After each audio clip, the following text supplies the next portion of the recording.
She followed every rule, kept her voice calm, and still got escorted out like a criminal, until her husband showed up and made the airport regret every second of it.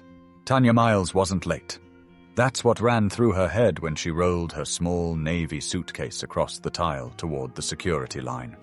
It was barely noon, and her flight to Phoenix wasn't scheduled for another hour and a half. She had time. Time for a water, maybe a magazine, and a deep breath. It had already been a long week. Her daughter's dentist bills, the last-minute reschedule at work, and now this trip for a client she didn't even particularly like. Still, she was used to handling chaos with grace. That's who she was.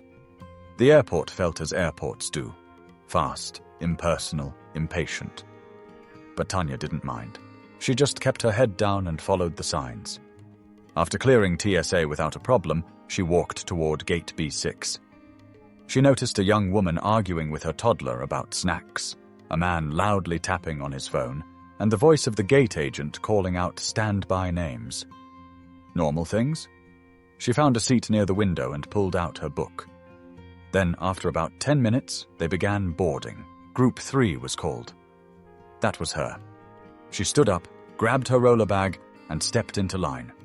When she reached the front, the agent, an older man with thinning blonde hair and a name badge that read K. Delaney, scanned her pass without looking up.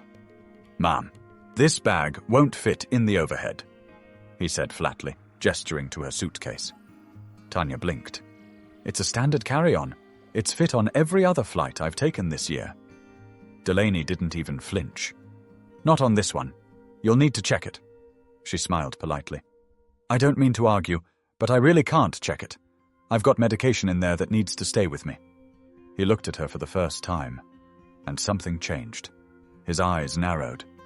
"You're holding up the line, ma'am," he said, louder this time. Tanya could feel people behind her shifting. Her voice remained calm. "I'm not trying to make this difficult. I just need to keep this bag with me. If you'd like, I can take out the medication and—" "You're being uncooperative," he snapped, cutting her off. That word. It hit her like a slap. "Sir, I'm trying to have a conversation," she replied, still measured. "There's no reason for this to become hostile." He motioned to another employee nearby, a younger woman in uniform. "Get security!" Tanya froze. "Wait, what? Are you serious?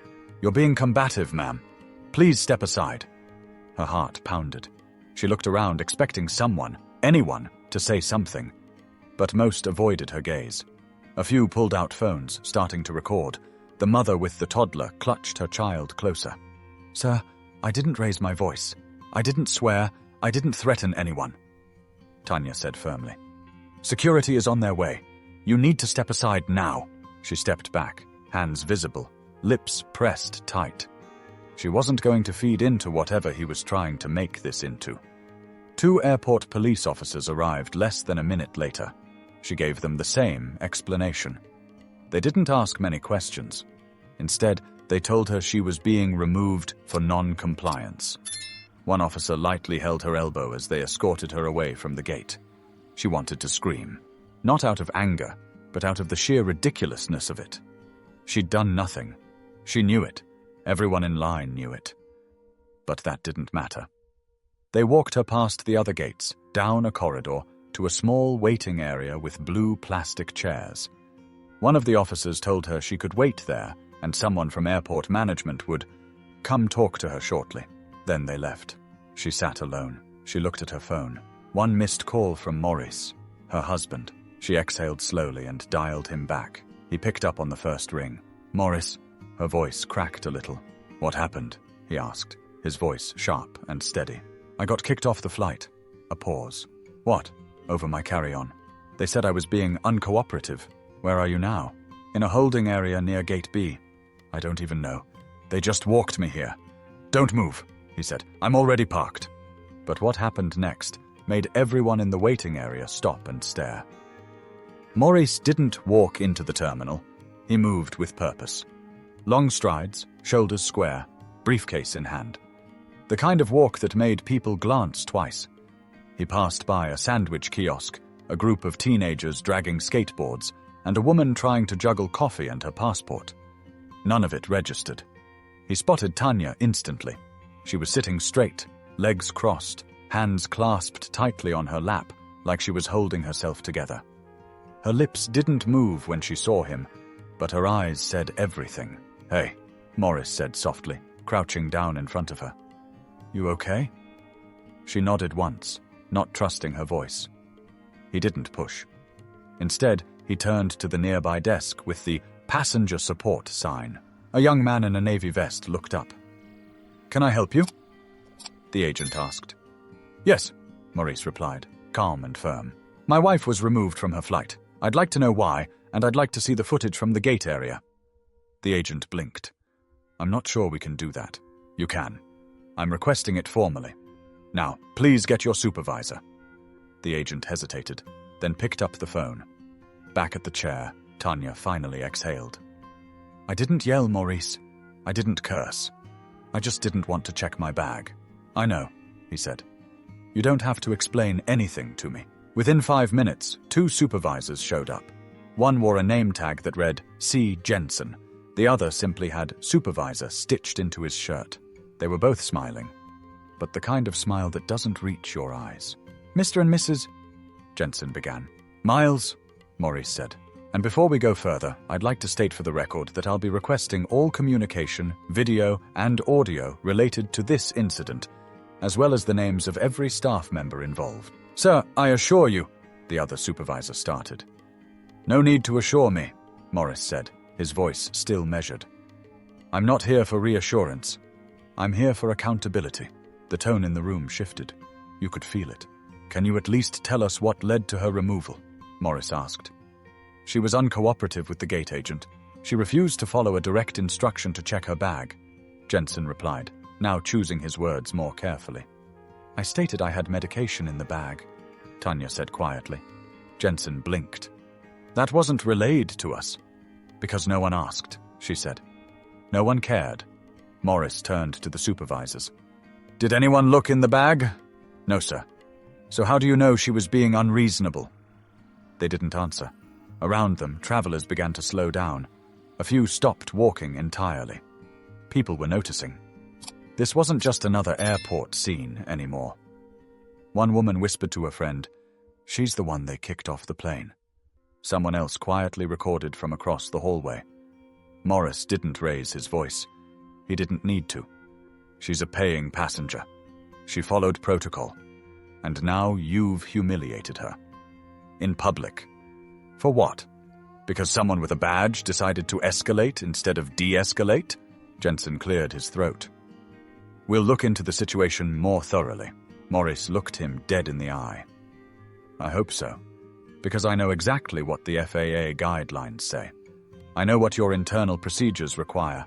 And I know what bias looks like when it's dressed up as policy." Silence. A third airport official, a woman this time, approached with a folder in her hands. She seemed out of breath. "Sir, we're reviewing the footage now. Would you and your wife be willing to speak with our head of security?" Tanya stood. "Now you want to listen." Her voice wasn't angry. It was steady. Even, measured. "You didn't listen when I was calm. You didn't listen when I explained myself. You only started listening when you saw who my husband was." Jensen took a step back. "That's not what this is about." "But it is," Tanya said. "That's exactly what it's about." But Tanya wasn't alone. Not for long.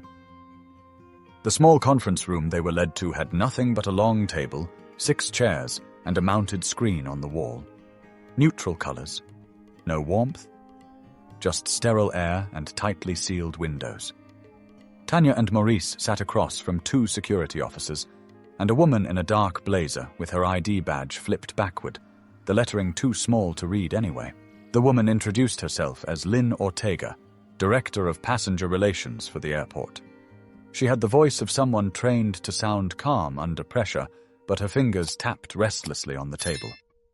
"We've reviewed a portion of the footage," she said, gesturing toward the screen. "And we'd like to share it with you both." Morris crossed his arms. "We're not here to view footage. We're here because my wife was humiliated, removed, and treated like a threat over a bag. You've seen enough of it. So tell us, what did the video show?" Ortega took a breath. It shows that the gate agent escalated prematurely. Your wife remained calm. She was not physically aggressive. She didn't raise her voice. She clearly stated she had medical items in her bag. Morris glanced at Tanya, then back. So why was security called? I don't have a good answer for that, Ortega admitted. Tanya leaned forward. I do, because I didn't back down. I didn't act scared. I didn't say yes, sir, and let him walk all over me. No one in the room said anything. Morris reached into his case and pulled out a slim folder. Here's a formal request for all internal reports related to the incident, including employee statements, communications, and a copy of the footage. Understood, Ortega said, her tone shifting slightly. He didn't stop there. And I'd like the names of everyone who made the decision to remove my wife. I'm not filing a complaint. I'm building a record.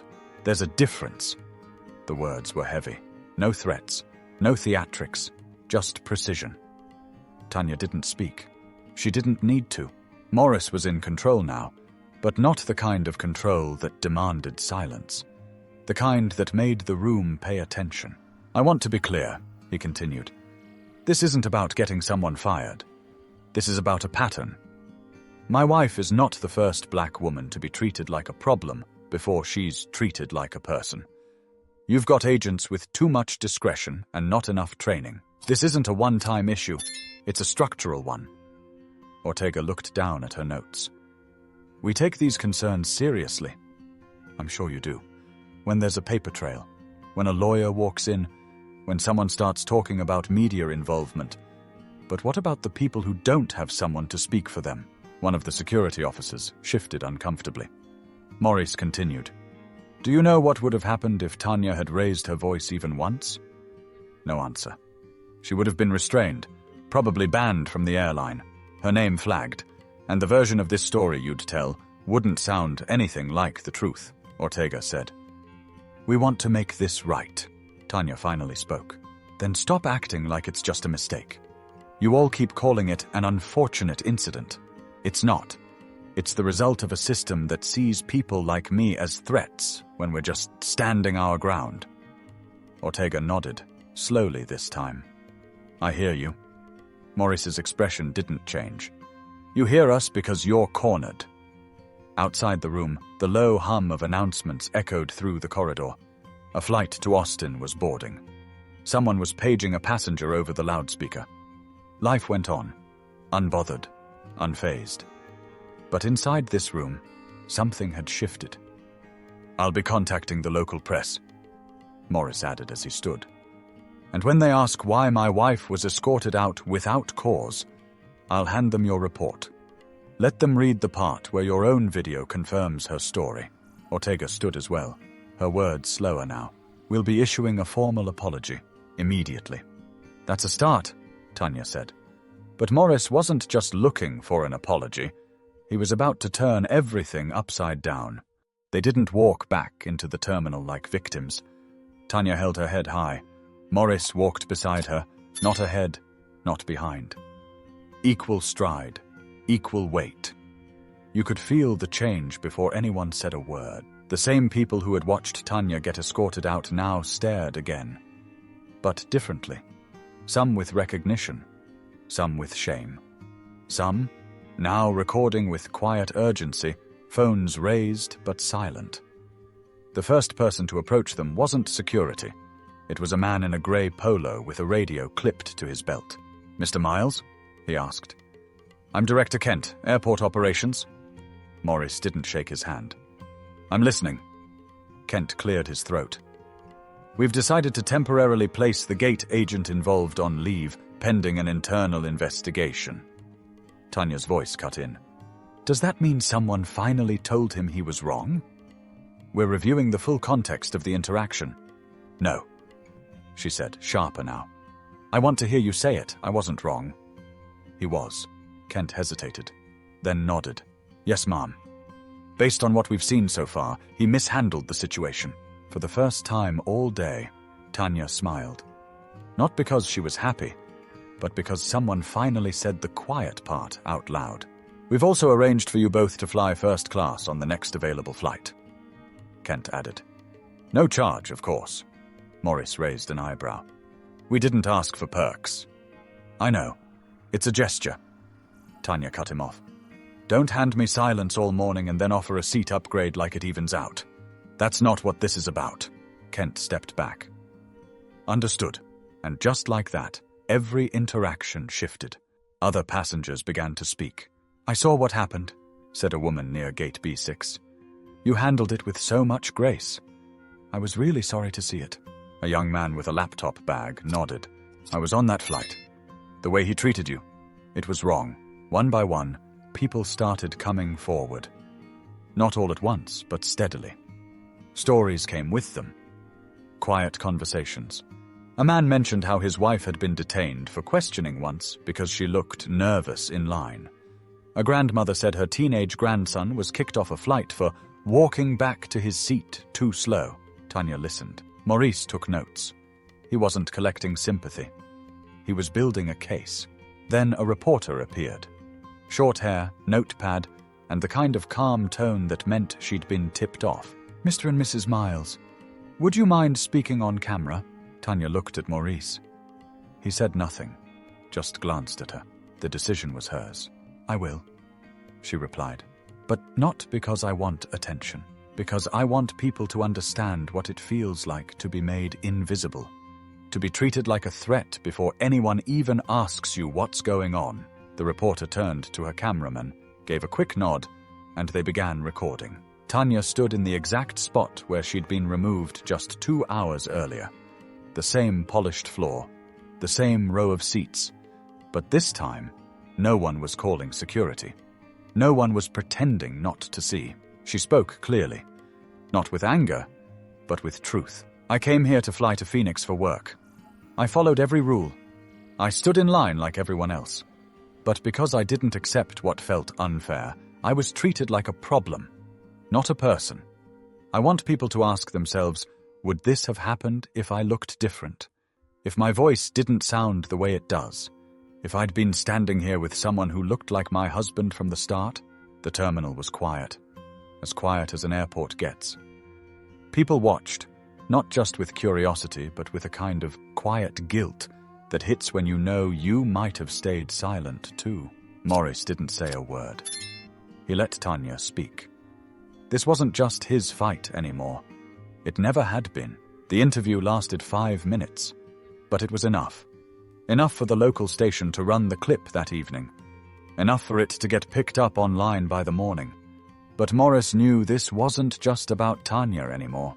By the time their story aired that night on KPXE Channel 9, it had already been reposted on 3 local Facebook pages, shared by a former classmate of Tanya's she hadn't spoken to in 15 years, and clipped into a 90-second TikTok by a college student who'd been 2 gates away.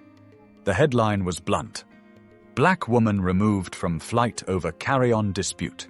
Airport reviewing policy. After husband demands accountability. It spread fast, and with it came voices. Some supportive, some defensive. Some angry, some relieved someone had finally said what they'd felt for years. And then there were the emails, hundreds of them, most from people Tanya and Maurice didn't know. One came from an older woman in Tallahassee. I cried watching your interview. My daughter went through the same thing at LaGuardia. We stayed quiet. I wish we hadn't. Another from a man in Oregon. I've worked airline security for 18 years. What happened to your wife is more common than people think. Please don't let them sweep it under the rug. The conversation wasn't just about Tanya anymore. It was about policies. It was about power. It was about the quickness with which people made decisions based not on behavior, but assumptions. 2 days later, Morris was invited to speak on a local panel about civil rights and public service interactions. Tanya didn't go. She needed time to herself, but she watched the broadcast. Morris didn't use her name. He didn't talk about what happened in front of Gate B6. Instead, he talked about silence. How many people have watched something wrong happen right in front of them and did nothing because they were afraid of being disruptive? He asked. Let me say this clearly. Silence doesn't keep you safe. It just protects the people doing harm. The moderator, a professor from Arizona State, nodded solemnly. So what's the fix, Maurice? There's no single fix, he said. But it starts with accountability, with policy changes, with retraining, and maybe most importantly, believing people when they tell you how they were treated, even when there's no camera rolling. Back home, Tanya sat at the kitchen counter with a mug of tea and scrolled through her inbox. She stopped on one message from a woman in Ohio. It read, "I work for an airline. We just had a staff meeting this morning where your story came up. Our supervisor played the clip. I watched the room change. You changed the room." She read it 3 times. Then she replied with 2 simple words. "Thank you."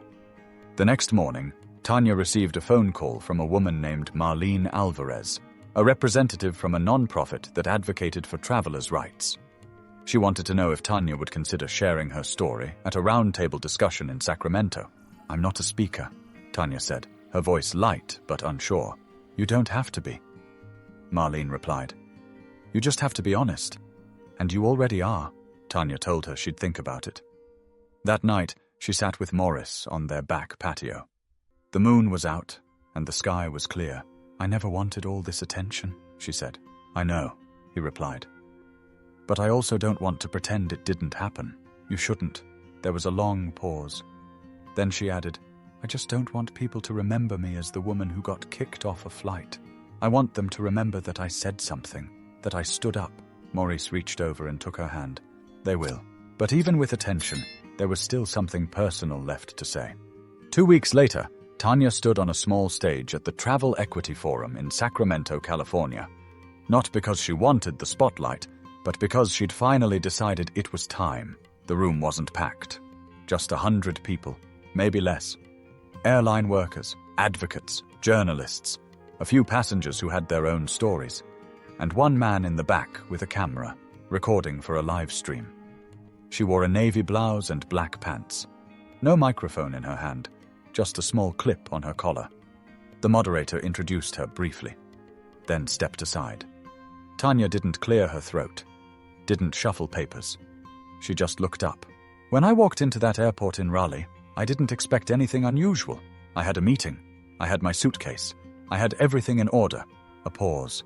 "But what I didn't have was the benefit of the doubt." The room was still.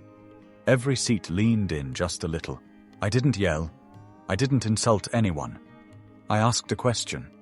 I gave a reason. But instead of being heard, I was labeled.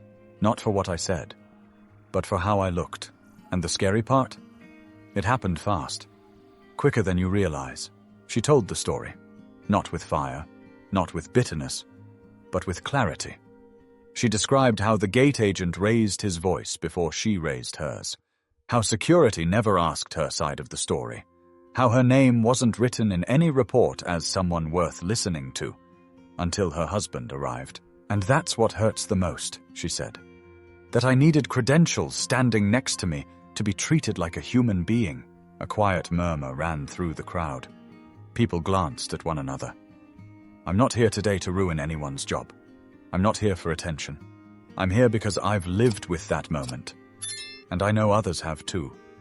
And I'm tired of pretending that we have to accept it just to keep peace."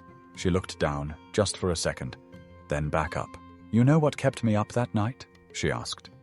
Not the embarrassment, not the news coverage. It was the fact that not one person in that boarding line spoke up. Not one. The silence in the room deepened. Maybe they were scared. Maybe they didn't know what to say. But let me say this now, so no one wonders next time. If you see someone being treated unfairly, speak. If you see someone being humiliated, ask why. You don't need a degree or a badge to do the right thing. Marlene Alvarez sat near the front, tears in her eyes. Tanya went on. She spoke about how her daughter asked why people don't always believe black women. She spoke about how long it took her to feel like herself again. And she spoke about choice. You don't always choose how people see you, but you can choose how you respond. You can choose to speak when it's easier to stay quiet. And maybe that choice helps someone else feel less alone. When she finished, there wasn't an immediate burst of applause, just a pause, the kind that lingers after something real is said. Then the room stood, slowly. not out of politeness, but because they felt it. Afterward, a young flight attendant came up to her. "I've seen things," she said quietly. "I didn't speak up, but I will now." Tanya smiled. Not big, not dramatic, just a small nod of understanding. Later, she and Morris sat in their hotel room, watching the sunset through the window. "You were brilliant," he said. "I was honest," she replied. "That's harder."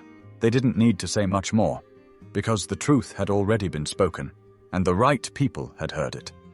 And if there's one thing this moment taught us, it's that how we treat someone when we think they're nobody says everything. If you believe in fairness, dignity, and the power of standing up, don't just feel it. Say something. Share this story. Speak up when it matters.